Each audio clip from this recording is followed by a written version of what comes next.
È vero che molti giovani laureati si trasferiscono a lavorare all'estero, ma a livello nazionale la loro partenza viene abbondantemente sostituita dai loro coetanei stranieri che si trasferiscono in Italia. Un fenomeno che però non si ripete del tutto in Veneto, dove nell'ultimo quinquennio il saldo è negativo di quasi 700 unità. Non un numero enorme, ma abbastanza da rendere il Veneto l'unico in passivo tra le più grandi regioni del nord Italia. Dati negativi si registrano peraltro anche in Trentino Alto Adige e Friuli Venezia Giulia. Anche se il fenomeno ha dimensioni contenutissime, il Veneto perde la sfida dei laureati. Rispetto a Lombardia, Emilia-Romagna e Piemonte, la nostra regione sconta un problema strutturale. Poche grandi imprese, ancora meno multinazionali, sono realtà che altrove assorbono i giovani con titolo di studio universitario.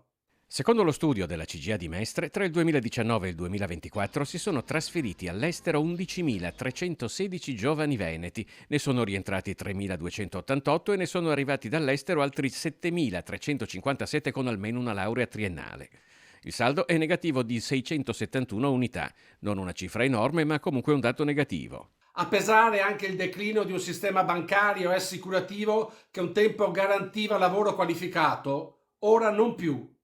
Resta un tessuto fatto di micro e piccole imprese, competitive nel mondo ma troppo piccole per far spazio a tutti. In ognuno dei 5 anni monitorati dalla CGIA di Mestre sono emigrati all'estero una media di circa 2.300 laureati veneti tra i 25 e i 34 anni, al netto dei veneti rientrati. Il dato è significativo, anche se poi, rapportato alla popolazione universitaria, si riduce all'1,4%. Ciò non toglie però che il problema esiste. In una regione che vuole crescere economicamente, il saldo dovrebbe almeno essere positivo. Conosce gente che per caso dei giovani che si sono dovuti trasferire? Beh, conosco persone sì che vivono, che si sono trasferite all'estero, sì. Cosa le hanno detto che ci si sta meglio? Un po' meglio, sì. Bengodi non c'è da nessuna parte, però un po' meglio, sì. Quando i ragazzi fanno anche gli Erasmus che vanno all'estero si rendono conto che lì hanno più opportunità e più possibilità, quindi dopo di conseguenza quando ritornano ci pensano un po' se rimanere in Italia oppure andare all'estero dove avevano magari avuto delle opportunità maggiori. Non lo sapevo sinceramente. Sembra che Comunque gli ingegneri rimangono, mi pare, noi abbiamo parecchie, io lavoro nel campo dell'automazione, mi pare che ingegneri rimangano, qui abbiamo molte aziende nel campo dell'automazione.